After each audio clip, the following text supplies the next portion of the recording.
지금 민주당의 자세는 국회의 일원으로서 본분을 거부하는 것을 넘어서 정부의 국정 운영에 책임을 같이 해야 하는 여당으로서 그 의무를 내팽개치는 직무유기 행위입니다. 특히 문재인 대통령은 여당을 향해서 각종 민생 및 경제 법안, 개혁 법안들의 처리를 강조했지만 여당이 대통령의 주문을 거부하고 있는 상황입니다. 지난 연말에 여야는 1월 임시국회를 열기로 합의했었고 채용비리 국정조사 계획서 채택, 선거제도 개혁을 처리하기로 이미 합의했지만 민주당은 합의서의 내용을 현시착처럼 버리고 있습니다. 만약에 국회가 소집되었는데도 민주당이 상임위 등에도 동참하지 않는다면 여당이 국회 일정에 보이콧하는 결과가 됩니다. 역대 여당 중에 이토록 무책임한 여당이 없을 것입니다. 민주당은 민생 경제 개혁을 말할 자격이 없다는 것을 스스로 확인해 보이고 있습니다. 민주당에게 다시 한번 요구합니다. 1월 임시국회 소집에 같이 동참하십시오. 임시국회 의사 일정을 교섭단체 간 합의가 있어야 하는 만큼 여야가 빨리 만나서 논의하고 합의하기를 촉구합니다. 어제 저는 국가 100년 대계인 에너지 정책에 대해서 근본적인 부분부터 계획을 다시 세우고 공론화 과정 및 국민투표 등을 통해서 결정하기 위해서 국회에 독립적이고 중립적인 범사회적 기구의 구성을 둘 것을 제안한 바 있습니다. 단순히 탈원전 정책의 재검토만을 위한 것이 아니라 이제라도 국가 에너지 정책을 면밀하게 검토하고 성공적인 에너지 전환을 해야 하기 때문입니다. 국가 대개인 에너지 정책에 대한 문재인 정부의 주먹구구식 대응, 운영, 이것은 국론분열만을 가져왔습니다. 석탄 화력 발전을 2017년 대비 11.4%를 증가시켜서 미세먼지를 유발했습니다. 원자력과 관련된 국가 경쟁력을 떨어뜨렸습니다. 이제는 국가 에너지 정책을 제대로 논의해서 결정해야 합니다. 에너지 믹스, 에너지 수급 정책, 에너지 산업 정책 등을 복합적으로 고려해야 하고 인력 수급, 교육 정책까지도 고려되어야 합니다. 국회에서 합의 과정을 거쳐서 관련 법의 근거를 마련한 다음에 이에 근거해서 에너지 전환 정책이 이루어져야 하는 것입니다. 다시 한번 정부와 여당에게 사회적 기구의 구성과 구성을 위한 논의를 시작할 것을 다시 한번 촉구합니다.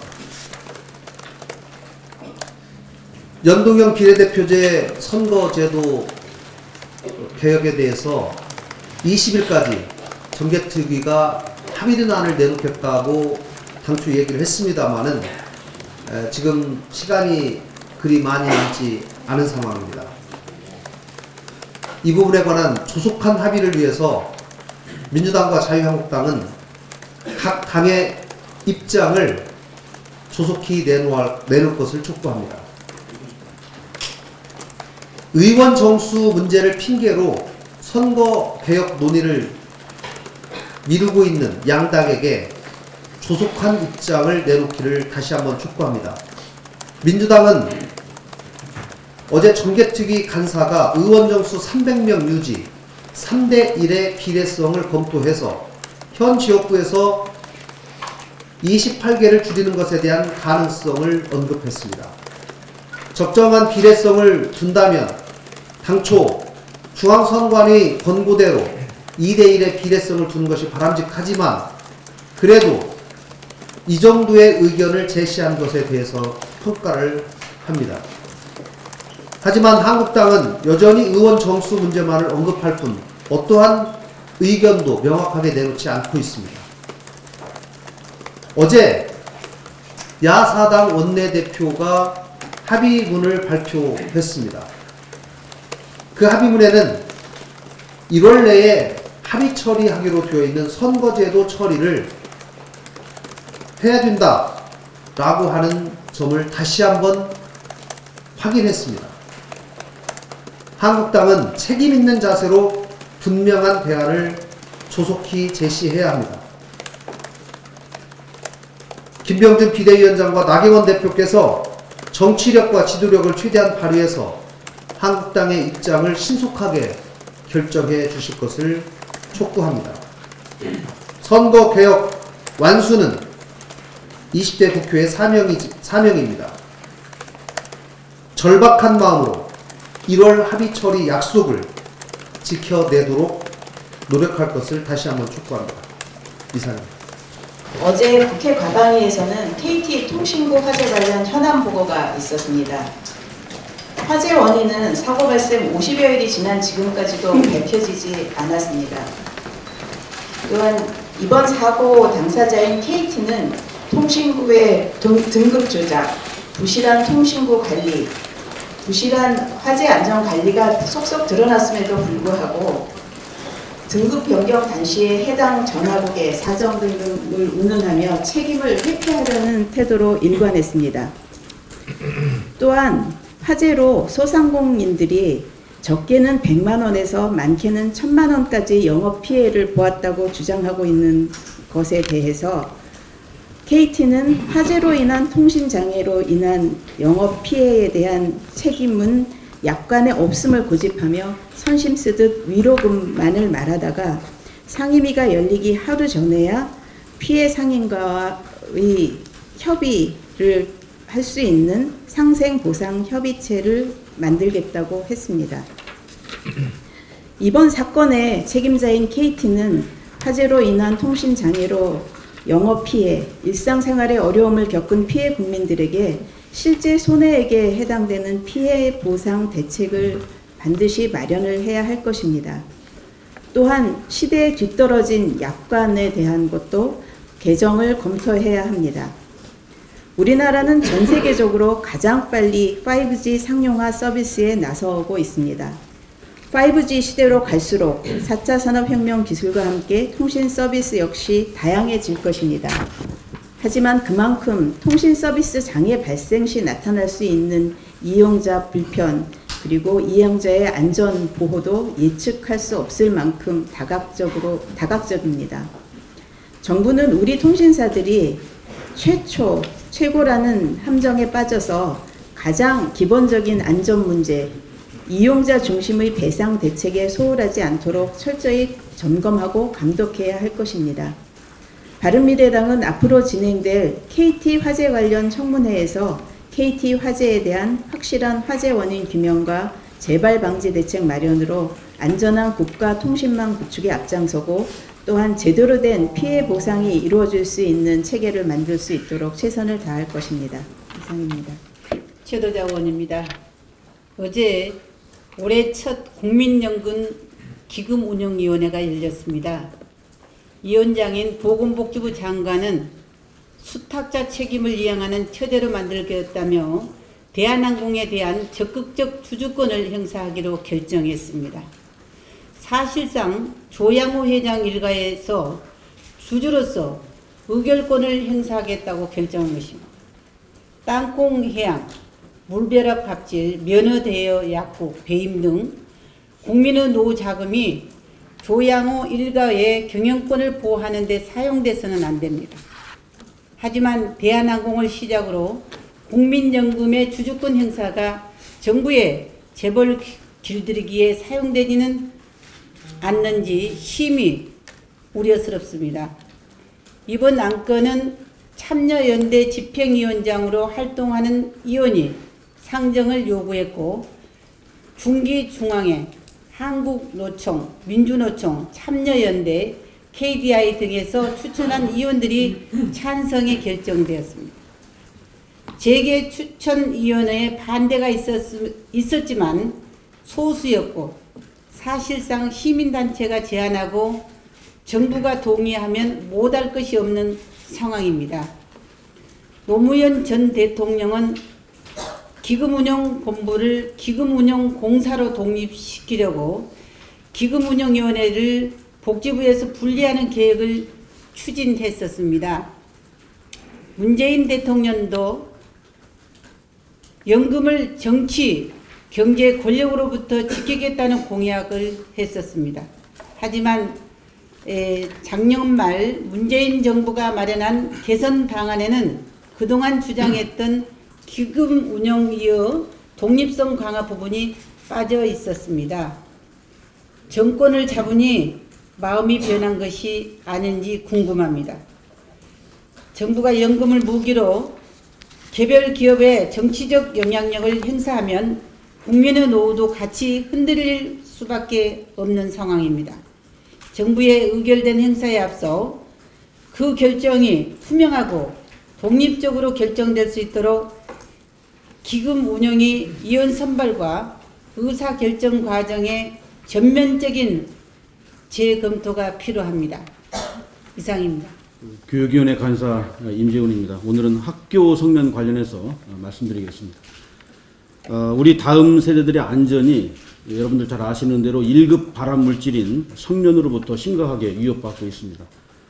우리 국민의 민생 경제 안전이 청와대와 민주당의 폭주로 이미 도탄에 빠지고 무너지고 있는 상황에서 우리 다음 세대들의 안전도 심각하게 위협받고 있다는데 저는 주목하지 않을 수 없습니다. 현재 대부분의 학교에서 진행 중인 성면 제거 공사는 교육부에서 규정한 가이드라인조차 제대로 지켜지지 않거나 성면 제거 이후 정밀 청소까지 마치고도 성면이 재검출되는 등 문제점이 한두 가지가 아닙니다. 교육부는 성면 제거 작업의 가이드라인만 제공하면 성면 철거에 책임을 다했다고 할 수 있는지 묻고 싶어요. 또한 교육부는 2027년까지 학교의 성면 제거 사업에만 약 3조 원의 예산을 투입할 예정입니다. 돈만 투자한다고 다 해결되는 것은 아닙니다. 실제로 제거 작업이 가이드라인을 준수하면서 철저하게 수행되고 있는지, 아이들의 안전상 방학 때에만 제거 작업을 진행할 수 있는데 제거 작업을 수행할 전문 업체의 수, 또한 전문성 확보 등 현장 조사는 했는지 묻고 싶지 않을 수 없습니다. 저는 지난달이죠. 12월 6일 학교 성면 해체 제거 작업 기준을 명확히 작성하여 교육감, 교육장 그리고 학교의 장에게 배포하고 이를 준수하도록 의무화하는 학교보건법 일부 개정 법률안을 대표 발의했습니다. 정부도 우리 학교가 진정한 안전지역으로 거듭날 수 있도록 특단의 대책을 강구할 것을 다시 한번 촉구합니다. 이상입니다. 요즘 심각한 초미세먼지 때문에 온 국민이 불안해하고 있습니다. 최근에는 사만사온이라는 말 대신에 사만사미 또는 칠한칠미라는 신조어까지 나오고 있습니다. 미세먼지의 주요 원인에 대해서는 논란이 있지만 한 언론 보도에 따르면 미국 기상청의 자료를 바탕으로 구성한 시뮬레이션을 한 결과 바람 방향이 우리나라 미세먼지에 큰 영향을 주는 것으로 나타났습니다. 차량이 적은 백령도의 경우에 자체 미세먼지가 발생할 가능성이 매우 낮은데 서풍이 부는 날에는 미세먼지 농도가 올라간 것으로 분석이 됐기 때문입니다. 또한 국립환경과학원 예보 모델을 보면 중국과 서해를 잇는 붉은 띠가 한반도까지 이어져 남하하는 모습을 확인할 수 있습니다. 우리나라 초미세먼지 농도가 급격히 상승할 때면 미세먼지 오염원이 적은 서해안의 초미세먼지가 서울보다 높게 나타나고 있습니다.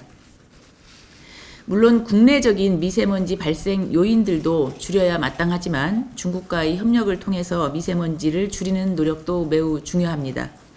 조명래 환경부 장관도 최근 한 행사에서 최근 국내의 심각한 고농도 미세먼지의 원인이 국외에도 있다며 사실상 중국에서 미세먼지가 유입됐다는 것을 인정했습니다.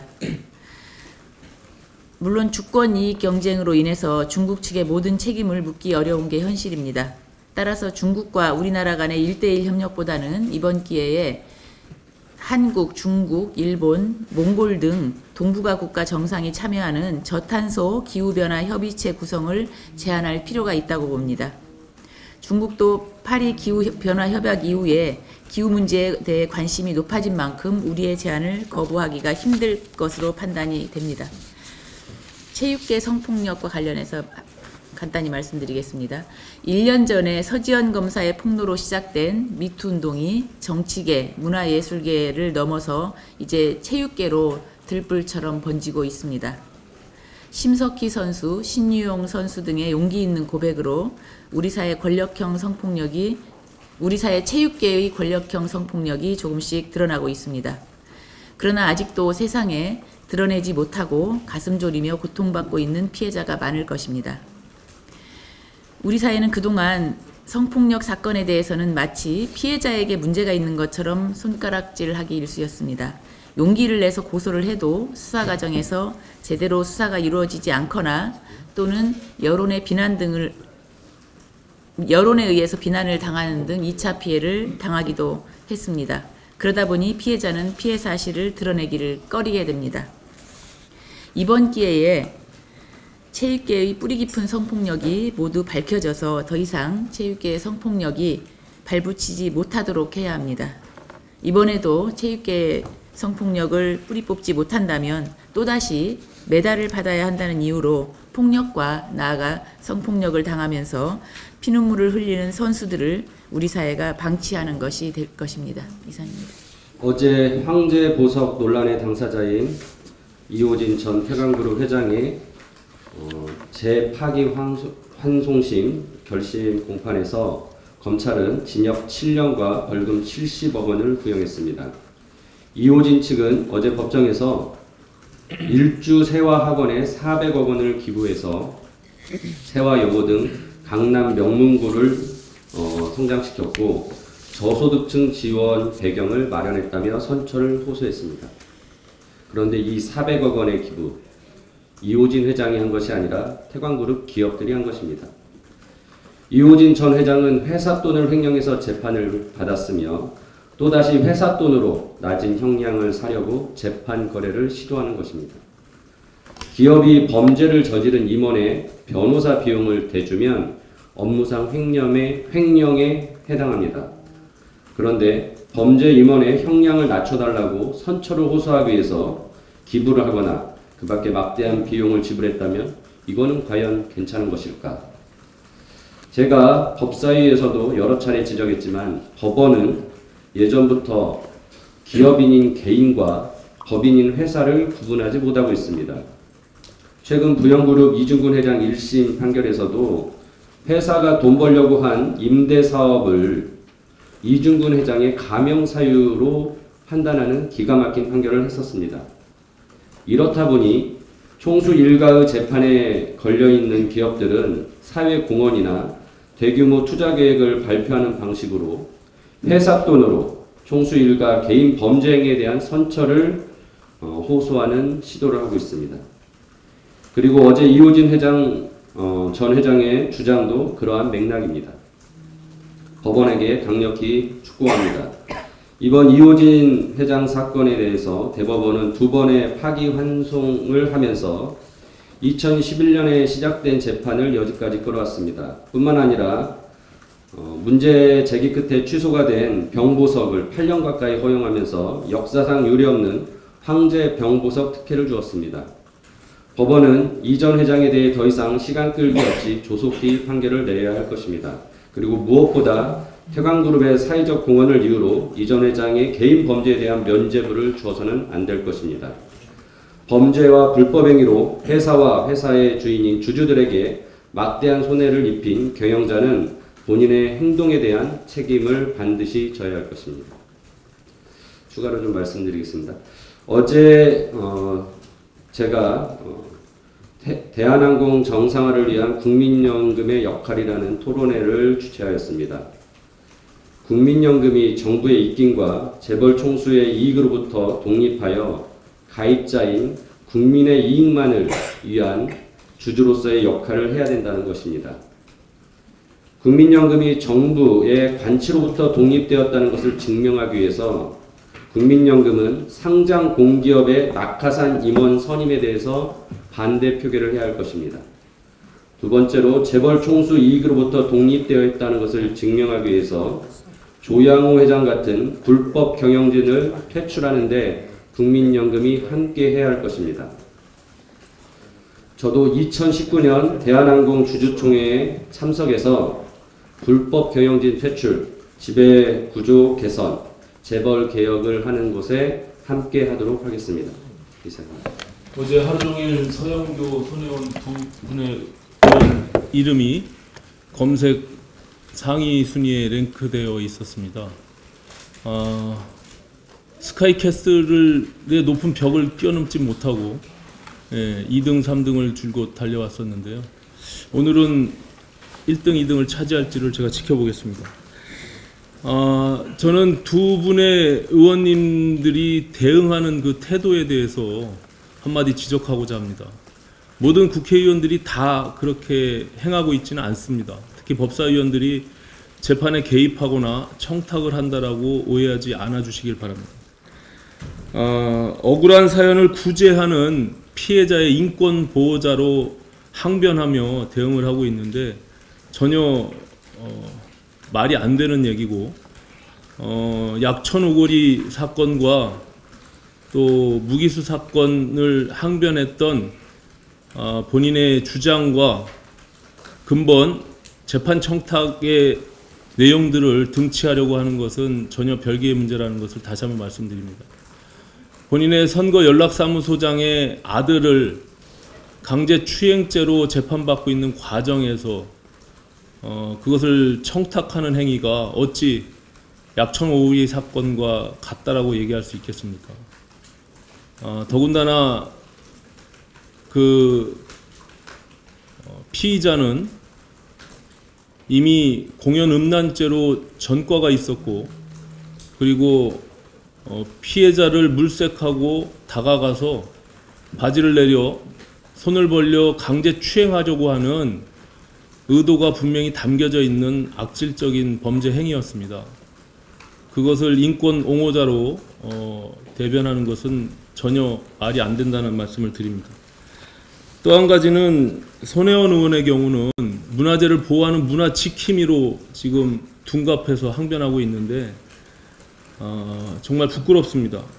2017년 11월 국회 교육문화체육관광위 예결심사 소위에서 손혜원 의원은 목포 같은데 목조주택이 그대로 다 있다. 복원할 만한 가치가 있는 것을 문화재청에 신청해서 그 사람들이 그 일을 하게 하면 되지 않냐라고 질의를 하게 됩니다. 제가 지난번 헌법재판관 이유정 전 재판관의 낙마 당시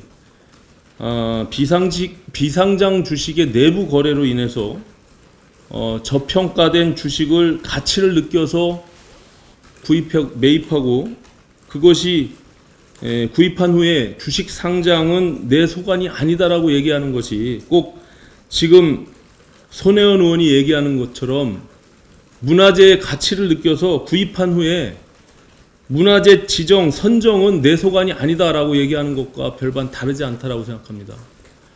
저는 이 부분에 대해서 검찰이 엄정히 수사하고 그 책임에 대해서 물어야 할 것이다 이렇게 생각하고 있습니다.